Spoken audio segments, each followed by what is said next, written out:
vision of Chell being lowered into a pit of fire.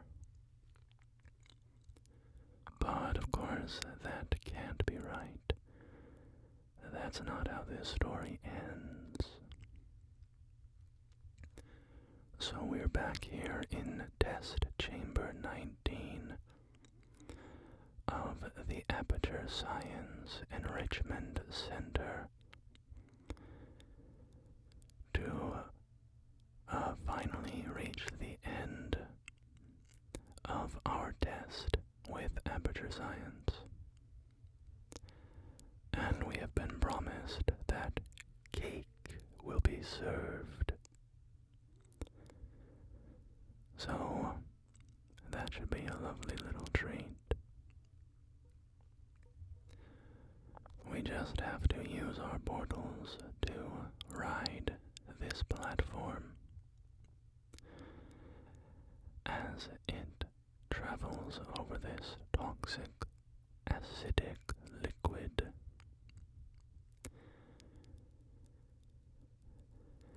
And there we are, a little glimpse at our back. We are, of course, Chell, the test subject.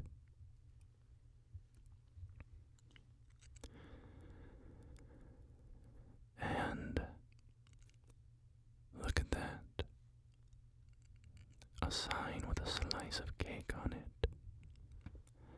I suppose this is where our party is being held. But wait a minute. What's this? A pit of fire. Oh no. But no worries, we will keep our wits about us and find a way to avoid this fate. If we shoot a portal up there and another one down here, we can just hop through. And look at that. We have avoided horrible, painful death. Alright, anyway. Welcome back to Portal. I wanted to finish our journey through Aperture Science. I love the back half of this game. As you move from the sort of antiseptic, polished, shiny test chambers, where everything is orderly and clean, into the rusty, shadowy bowels of the Aperture Science facility, moving through maintenance shafts, back rooms, and ventilation passages. We see a bunch of turrets here.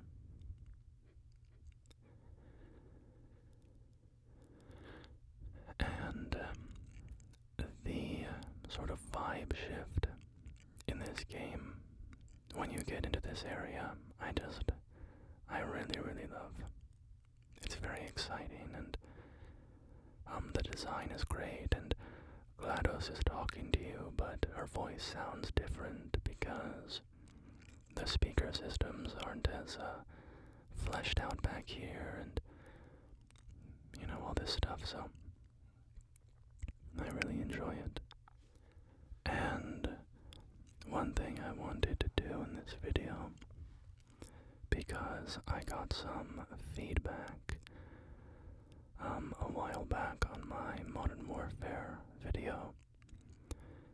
I did some inaudible whispering during it, and some people seem to really enjoy that.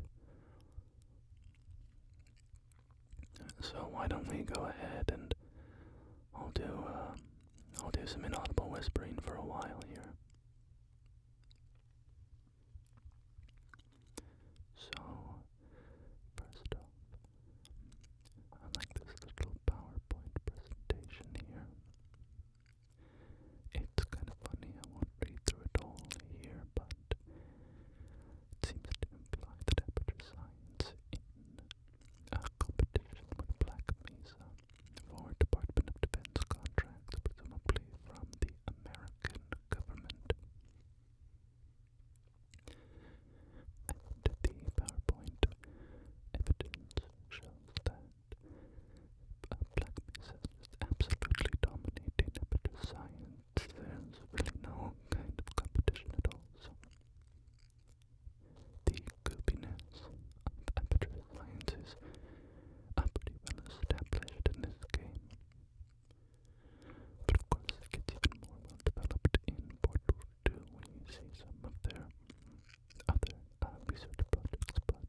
So this is all a very long-winded way of saying, very, very long-winded way of saying that I think part of what makes, for me, going back into those observation rooms so very effective narratively is that it, even though it is entirely created by the developer, it's not as though my choices led me to that room. I mean, you can pass through those rooms without entering them. It's totally possible. But it's not as though I made a choice along the way that allowed me to enter the room. I was always going to, get there by following the path that the developer laid out for me. And here we have a broken turret, which I think is very cute. A very cute little broken turret. Cute little broken turret. Very cute little broken turret. He just wants so badly to kill me, but he can't do it. Very sad, and he's probably getting very lonely up here, without any of his friends active to talk to.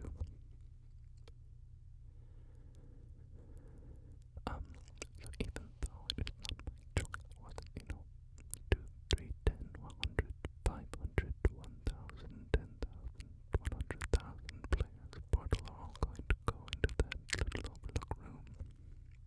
Unless they miss it because they're progressing too quickly, or just happen to walk down the proper path first off. But,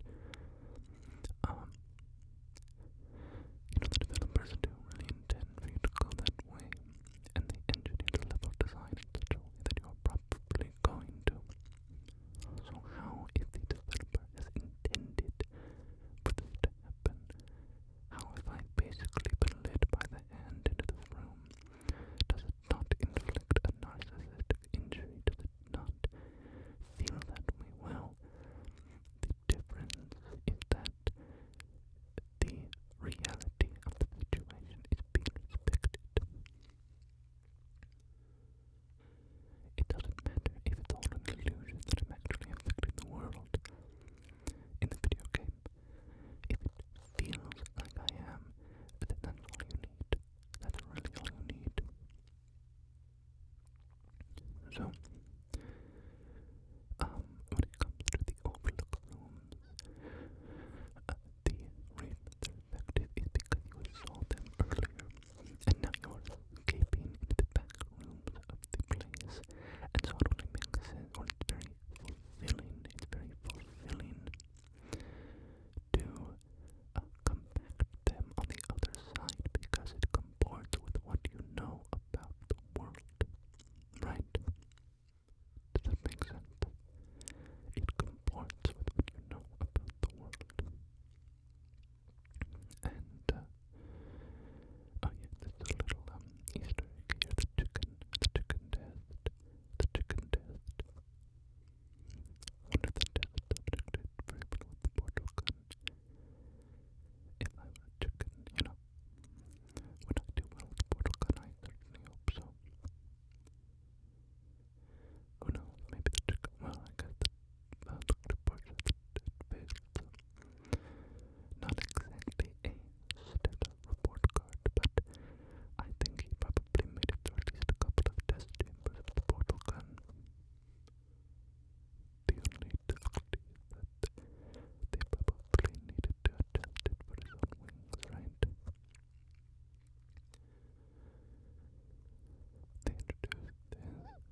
be cool if there was a custom keyboard that matched the design of these Aperture Science keyboards.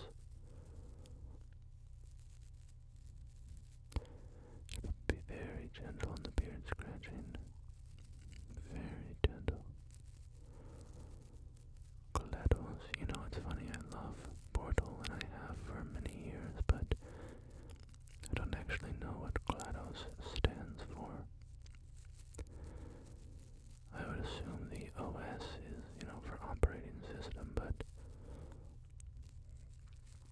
I don't know. GLaDOS. GLaDOS, G-L lowercase a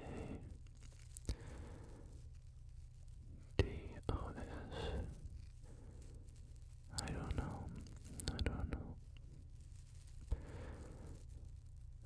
So of course, this random little ball falls off of her. And it is our job to now drop this into the disintegrator. I should say, by the way, that the performance of GLaDOS is phenomenal. And it is done by the inimitable Ellen McLean, who voiced numerous characters for Valve over the years. Of course, she is GLaDOS, but she's also the announcer from TF2. And she is the Overwatch voice from Half-Life 2. Did I say Half-Life 2 when I meant to say Team Fortress 2? I don't know. Anyway, she's the announcer in TF2 and the Overwatch voice in Half-Life 2. I believe she also voices the witch in Left 4 Dead, if I'm remembering correctly. And funny enough, actually, she is married to another voice actor in the Valve universe. She's married to John Patrick Lowry. John Patrick Lowry, who is the voice of the sniper in Team Fortress 2.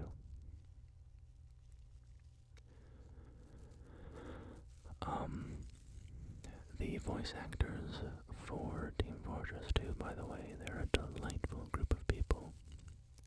Seemingly. Of course, I've never met them in person, but they have kind of an online presence. The community adores them, and they make videos doing their character voices and all sorts of fun stuff, so they seem like lovely people and like they're actually, you know, a group of friends. Ellen McLean herself seems like a wonderful person. In every interview I've seen with her, she's just so sweet. Oh, and this core here actually tells you the recipe for the cake. So I'll read that off. Let's see here. A little blue core. 1 18¼ ounce chocolate cake mix. 1 can prepared coconut pecan frosting. 3/4 cup vegetable oil. 4 large eggs. 1 cup semi-sweet chocolate chips. 3/4 cups butter or margarine. 1 2/3 cups granulated sugar. 2 cups all-purpose flour. Don't forget garnishes such as fish-shaped crackers, fish-shaped candies, fish-shaped solid waste, fish-shaped dirt, fish-shaped ethyl benzene, pull and peel licorice, fish-shaped organic compounds, and sediment-shaped sediment. Candy-coated peanut butter pieces shaped like fish. 1 cup lemon juice, alpha resins, unsaturated polyester resin, fiberglass has surface resins and volatile malted milk impoundments, 9 large egg yolks, 12 medium geosynthetic membranes, 1 cup granulated sugar, an entry called How to Kill Someone with Your Bare Hands, 2 cups rhubarb sliced, 2/3 cups granulated rhubarb, 1 tablespoon all-purpose rhubarb, 1 teaspoon grated orange rhubarb, 3 tablespoons rhubarb on fire, 1 large rhubarb, 1 cross-borehole electromagnetic imaging rhubarb, 2 tablespoons rhubarb juice, adjustable aluminum head positioner, slaughter electric needle injector, cordless electric needle injector, injector needle driver, injector needle gun, cranial caps, and it contains proven preservatives, deep penetration agents, and gas and odor control chemicals that will deodorize and preserve putrid tissue. And we're back to the beginning with 1 18 1/4 ounce package chocolate cake mix. So, that is the recipe for the famous portal cake. The famous portal cake. And, of course, GLaDOS is talking this whole fight. And all of her dialogue is great too. She's a very well-written character. Credit to the writers of Portal. It's all very clever and entertaining.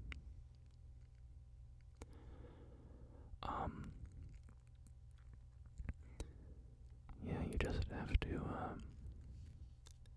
hit her with a few missiles to pop off the rest of her cores and keep dropping them in the furnace, in the incinerator.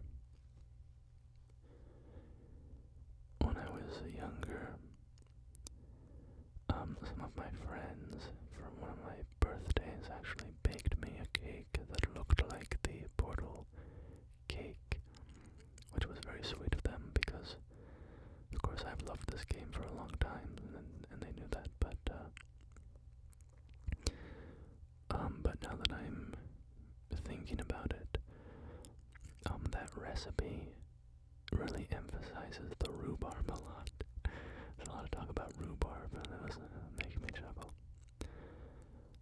And they just they just made a chocolate cake. So I guess if you really want to be as accurate as possible, obviously foregoing the ethyl benzene and all that, but if you want to make a sort of actually edible cake from the Portal recipe. Also, that was a pretty close finish. That was kind of stressful. If you want to make a really, sort of accurate but still edible Portal cake, it should probably have a rhubarb flavor. Although, I've never had a rhubarb cake before. I've had rhubarb pie, which is delicious. But I don't know if it would be a good flavor to try to make a cake with, or how you would do it. Anyway, here I am rambling about rhubarb while the final cutscene is playing. So we get ripped up in the sky and we fly out. And look at that, we are outside. We are outside. And that is the end of the game. Or is it? What's this? What's this? We are flying through the shafts of Aperture Science, deeper and deeper into the facility, until we finally arrive at this strange room filled with these circular, or rather spherical, cores. And what's that past all the cores? It's the companion cube. And of course, the cake.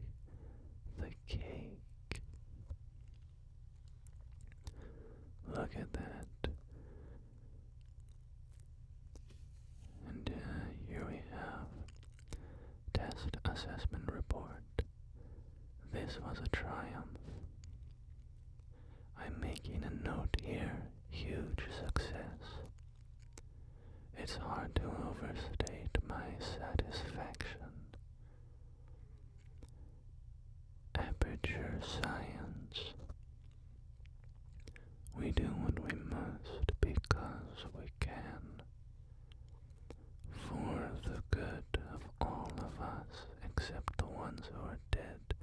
But there's no sense crying over every mistake. You just keep on trying till you run out of cake. And the science gets done and you make a neat gun for the people who are still alive. Personnel file addendum. Dear subject name here. I'm not even angry. I'm being so sincere right now. Even though you broke my heart and killed me and tore me to pieces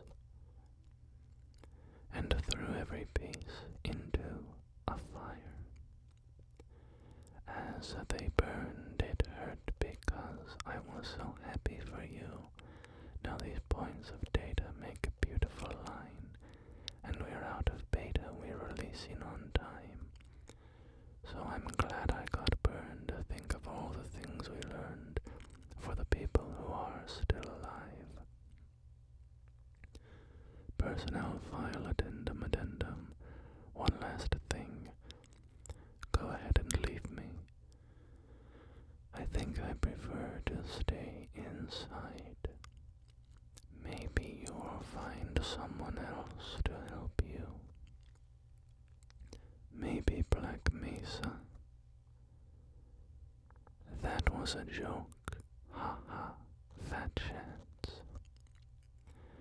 Anyway, this cake is great. It's so delicious and moist. Look at me still talking when there's science to do. When I look out there, it makes me glad I'm not you. I have experiments to run. There is research to be done on the people who are still alive. P.S. And believe me, I am still alive. P.P.S. I'm doing science and I'm still alive.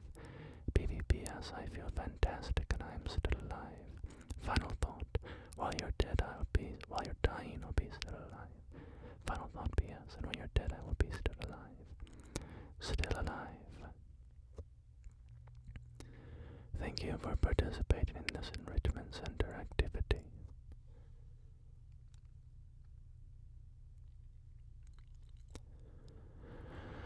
Alright. Well, there you have it. The end of Portal. And of course that final section there of all that text I was reading, that is a song composed by Jonathan Colton and sung by Ellen McLean as GLaDOS. Jonathan Colton has composed a number of songs for Valve, and of course he composed the song at the end of Portal 2, which is Want You Gone, Now I Only Want You Gone. And I don't know the full story, but I believe he was a fan of Half-Life, and somehow some Valve workers got in touch with him, and they collaborated, and of course produced the very fun ending to Portal, which is, it's a very comedic game. It's not a comedy game, it's just a game with a lot of comedy, if that makes sense. I don't know, it's a puzzle game with, maybe it is a comedic game, I don't know. Genres aren't real, it doesn't matter. But yeah, I think it's a great way of ending the game. It's obviously a, pretty lighthearted, funny game.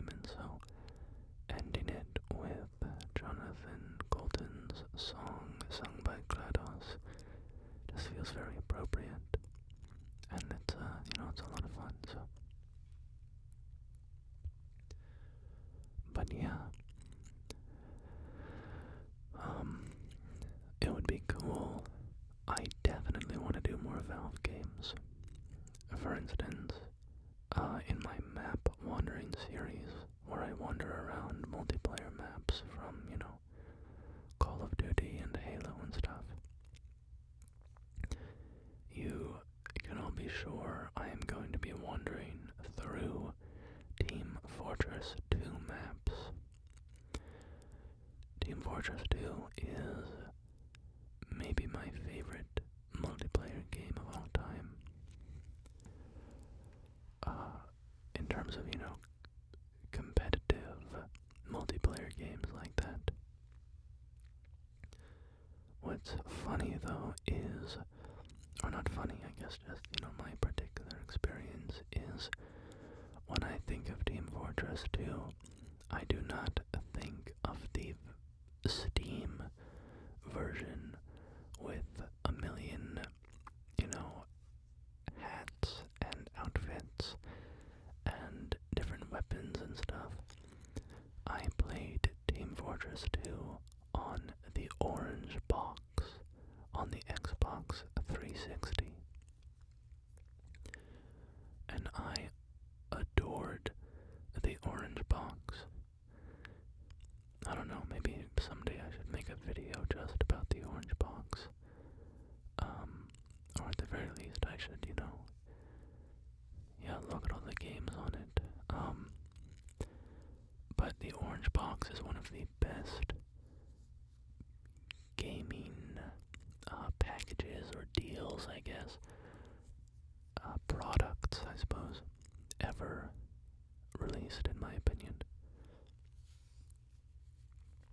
And so, when I talk about loving Team Fortress 2, what I'm really talking about is playing Team Fortress 2 on the Xbox 360. And what that means is that there were no customization options. There were no skins. There were no additional weapons. Every class had their base weapon loadout, and there was no customizability. And when I eventually started playing on PC and played the version of Team Fortress 2 on Steam with all of that stuff, I had a lot of fun with it, and I was awed by all of the stuff in it. And, that's all well and good, but I don't know, man, something about the simplicity of that base game is just incredible.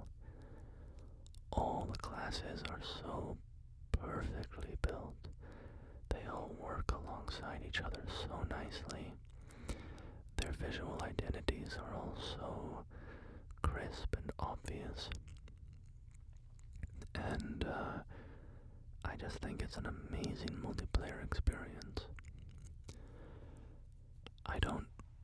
I'm not saying that Team Fortress 2 with all the extra stuff is bad, but the, simplicity is sometimes nice as well. And I just love that base game so much. So anyway, what I'm telling you is that I guarantee I am going to do wandering in Team Fortress 2 maps someday. I don't know when I will get to it. Because for my own, nostalgic purposes or whatever, I do not want to record the wandering on the Steam version. I want to get my old orange box disc and record wanderings on that. And you cannot buy that. You cannot buy the orange box digitally on Xbox. It has been delisted. And so, if you want to play it, you have to have a physical disc. And I do have a physical disc, but it's at home, so... when I say home, I mean it's in a box at my parents' place. Oh my god, did you just hear that stomach grumble? Sorry about that. When I do not eat food and try to record an ASMR video, my body punishes me by being as loud as possible about being hungry.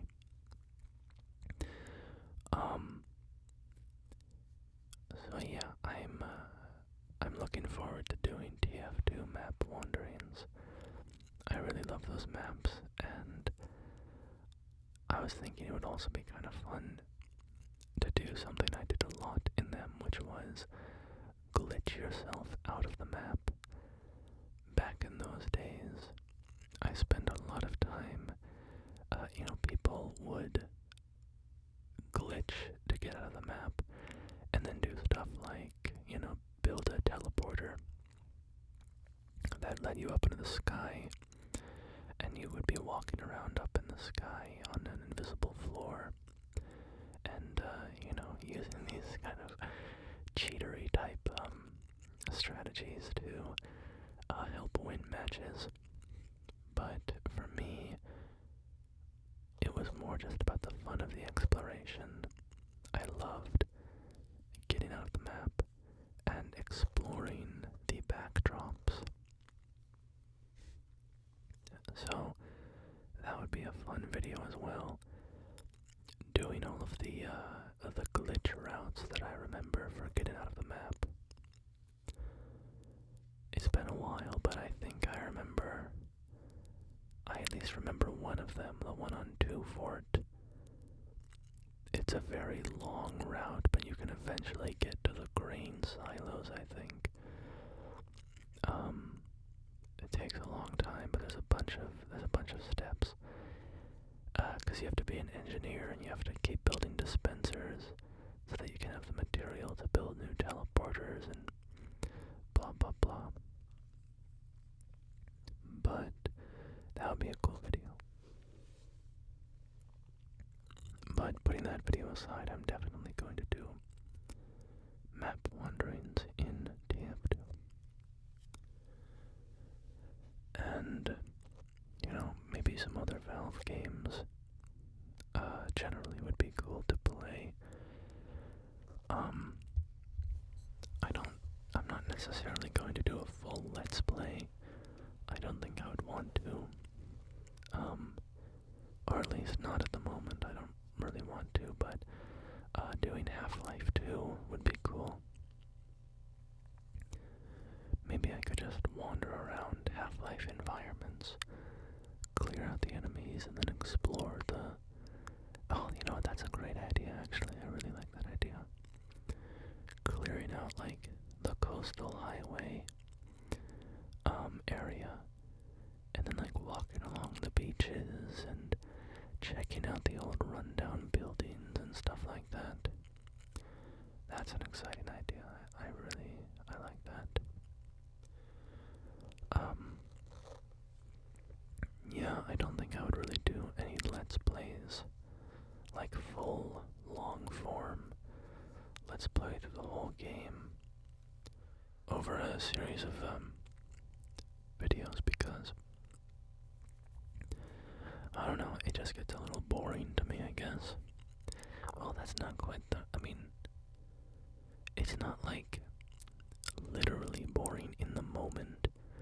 I could certainly sit down and play through all of Half-Life and commentate over it and just, chat about the game the whole time. I would not be bored doing that, but it's more like I have all these ideas about videos I want to make. I have, this massive video idea list, and whenever people leave comments suggesting videos, I put them in that idea list, and I also have a bunch of my own, and so if I committed to like a, 10 episode Let's Let's Play of Half-Life 2. That's just like a lot of time that I could have been doing other videos that are more unique and different from each other. But yeah, I guess I'm not opposed to like Let's Play series. In theory, I just don't really see myself ever actually doing it. But I will say, if you're interested in a Half-Life 2 Let's Play, you should go check out Knight's ASMR. He hasn't posted for a while, or at least he hasn't at the time that I'm recording this video. But he's got a great Let's Play. He goes through all of the Half-Life games, and well, not the. He starts with Half-Life 2 and then does Half-Life 2 Episode 1 and Half-Life 2 Episode 2. So he goes through those Half-Life games, and I really enjoy that series. I think it's very relaxing to see somebody play through a game that's still nostalgic and kind of peaceful for me in a weird way. It's very comforting and very calming to play through Valve games in general. So I liked that series quite a bit.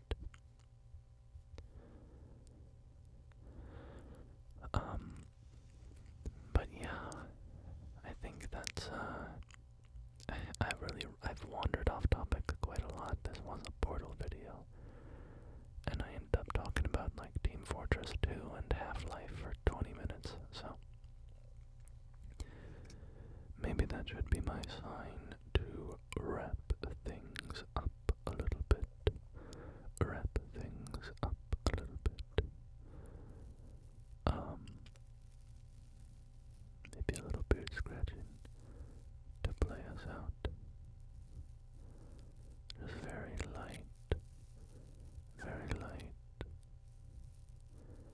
Just kind of dragging the fingernails very delicately across the stubble.